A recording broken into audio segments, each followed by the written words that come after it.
रितेश नाम का एक आदमी रहता था। वो अपने माता पिता के साथ रहता था। उसके पास व्यापार करने के पैसे तो थे, पर उसे पता नहीं चल रहा था कि कौन सा व्यापार शुरू करे। इसीलिए वो इस विषय में फैसला लेने के लिए अपने पिता के साथ चर्चा करता है। पिताजी, मुझे पता नहीं चल रहा है कि आपके दिए हुए पैसों से मैं कौन सा व्यापार शुरू करूं। अरे, उसमें क्या है, पकौड़ी का व्यापार शुरू करते हैं। पकौड़ी का व्यापार? हाँ बेटा, हमारे गांव में जलेबियों का, समोसे का, अचार का, पापड़ का ऐसे बहुत व्यापार है। तो तुम्हें कुछ अलग व्यापार करना होगा। गांव में जो व्यापार नहीं है, अगर तुम करोगे तो अच्छा लाभ पाने का मौका होगा। सिर्फ सादा पकौड़ी कौन खरीदेगा पिताजी? इसीलिए हम सिर्फ सादा पकौड़ी नहीं बनाएंगे। तो फिर हम सादा पकौड़ी में साथ साथ चिकन पकौड़ी, फिश पकौड़ी, मिर्ची पकौड़ी, आलू पकौड़ी, प्याज के पकौड़ी, अंडे के पकौड़ी जैसे अलग अलग तरह के पकौड़ी बनाएंगे। ऐसे हमारा व्यापार को बहुत लाभ मिलेगा। रितेश को अपने पिताजी के बात सच लगे, परंतु मुझे इतने प्रकार के पकौड़ी बनाना नहीं आता है ना पिताजी। मुझे भी तो बनाना नहीं आता। हम खुद इन सब के विधि बनाएंगे और इसके लिए तुम्हारी माँ भी सहायता करेगी। ऐसे कहकर रितेश के पिताजी रितेश को प्रोत्साहित करते हैं। फैसले के अनुसार पकौड़ी को बनाने के सामग्री रितेश खरीद के रसोई घर में इकट्ठा कर रहा होता है कि उसके पिताजी पके हुए अंडों को 2 हिस्सों में काट रहे होते हैं और रितेश की माँ पकौड़ी के लिए बेसन का मिश्रण तैयार कर रही होती है।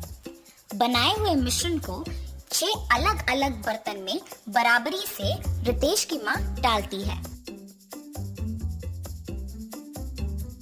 रितेश के पिताजी पहले बर्तन में कटे हुए अंडे, दूसरे बर्तन में कटे हुए प्याज, तीसरे बर्तन में कटे हुए मिर्ची, चौथे बर्तन में कटे हुए आलू, 5वें बर्तन में कटे हुए केले और छठी बर्तन में कटे हुए चिकन के पीसेस डालते हैं और फिर एक एक करके उन सारे अलग तरह के पकौड़ी को तेल में तलते हैं। रितेश जब पकौड़ी का स्वाद देखता है तो उसको बहुत स्वादिष्ट लगता है।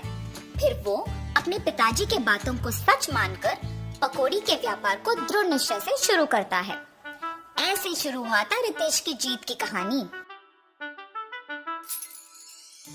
15 साल बाद वही पकौड़ी का व्यापार रितेश को सिर्फ अमीर ही नहीं बल्कि बहुत घमंड और कठोर बना देता है। दूसरी ओर रितेश के पिताजी को बहुत दिनों से ठीक से दिखाई नहीं दे रहा था और सुनाई भी नहीं दे रहा था। इसीलिए वो रितेश को चिकित्सा करवाने के लिए पूछने की प्रयत्न करते हैं, पर रितेश कभी उनको समय ही नहीं देता था। इसीलिए रितेश के पिताजी खुद अस्पताल जाने का निश्चय करते हैं, पर उनके पास पैसे ना होने के कारण रितेश की दुकान को निकल पड़ते हैं। अरे रितेश बेटा, कुछ दिनों से न कुछ ठीक से दिखाई दे रहा है, न कुछ सुनाई दे रहा है। चिकित्सा के लिए 3000 रुपयों की जरूरत है। थोड़ा मदद करो ना बेटा। क्या 3000 रुपए? उतने पैसे तो मेरे पास नहीं है। पर बेटा, कल ही तो तुमने बहू को बताया था कि हर रोज तुम्हें 30,000 मिलते हैं। आप पहले यहाँ से चलिए, कह रहा हूँ ना पैसे नहीं है। और घर चले जाते हैं। घर पहुँचने के बाद चिकित्सा के पैसे मांगने रितेश के पास गया था, पर उसने ये कहकर भेज दिया कि उसके पास पैसे नहीं है। क्या 3000 के लिए उसने ऐसा कह दिया? व्यापार तो अच्छा चल रहा है ना। शायद उसको हमारा यहाँ रहना पसंद नहीं। बहू ने भी खाना सिर्फ उन दोनों के लिए बनाया है। मैंने हम दोनों के लिए खाना बनाया है। तो फिर यही है, हमारा यहाँ रहना वो दोनों चाहते ही नहीं है। चलो इसी रात को यहाँ से निकलते हैं। ऐसे फैसला करके दोनों उसी रात गांव से निकल जाते हैं। माता पिता के लापता होने पर भी रितेश को चिंता नहीं हुई। अगर किसी ने पूछा तो कहता था कि तीर्थ यात्रा पे गए हैं। रितेश को पकौड़ी के व्यापार में लाभ ही लाभ आ रहा था। वो उसके दुकान में 10 और सहायक को काम पे लगा के उनको सारे पकौड़ी के विधि सिखा के काम करवाता था। इसके अनुसार उसने पकौड़ी के दाम भी बढ़ा दिया था।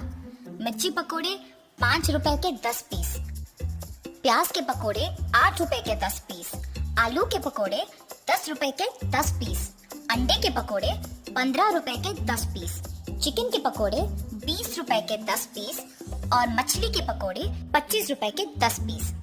पकौड़ी का स्वादिष्ट होने पर लोग भी बहुत आते थे, जिसकी वजह से रितेश का दुकान हमेशा भीड़ से भरा और व्यस्त रहता था और दुकान का लाभ भी दुगना हो गया था। रितेश ऐसे ही उसकी संपत्ति बढ़ाने में दिन भर व्यस्त रहता था और उसकी पत्नी भी अपनी समय अपनी सहेलियों के साथ बिताने में और पैसे खर्च करने में व्यस्त रहती थी और उनके बच्चों के साथ भी ज्यादा वक्त नहीं बिताती थी। बच्चों के देखभाल के लिए एक ताई को रख के वो चली जाती थी। रितेश व्यापार और संपत्ति के मोह में पड़कर दोस्तों के साथ वक्त गुजारता था और उसकी पत्नी उसके सहेलियों के साथ वक्त गुजारती थी। इस वजह से उनके बच्चे बहुत लापरवाही से पले पड़े। रितेश अपने बच्चों को अनुशासन से नहीं बड़ा कर पाया और अपनी बीवी को उसके शौक से दूर नहीं रख पाया। अब रितेश के साथ प्यार से 2 बातें करने के लिए भी कोई नहीं था। उस समय में उसको उसके माता पिता की बहुत याद आती है। मैं कितना मूर्ख हूँ, प्यार से देखभाल करने वाली माँ और जिस व्यापार को इतने जिम्मेदारी से देखभाल कर रहा हूँ, उसका मार्गदर्शन करने वाले पिताजी को मैंने अनादर किया है। न जाने वो कहाँ हैं, क्या कर रहे होंगे। मैं तुरंत उनको ढूंढ के घर वापस लेके आता हूँ। रितेश अपने माता पिता को ढूंढने अपने कार में निकल जाता है। गांव में ढूंढते ढूंढते उसको अपने माता पिता गंदे फटे हुए कपड़ों में नजर आते हैं। ये देख रितेश भाग के उनके पास जाता है और कहता है, आप ऐसे कैसे?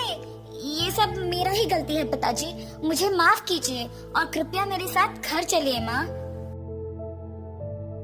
रितेश को अपने गलती का एहसास होता है और वो अपने माता पिता के साथ घर वापस आता है। अपनी पत्नी को बोलता है कि आज से जो भी होगा माँ के अनुसार होगा और व्यापार का सारा संपत्ति अपने पिताजी के हाथ कर देता है। रितेश सिर्फ सहायकों का और पकौड़ी के विधि का देखभाल करता है और उसकी पत्नी बच्चों का देखभाल और पढ़ाई का ध्यान रखती है। सुख संपत्ति और परिवार का प्यार पाके सब सदा खुश रहते हैं।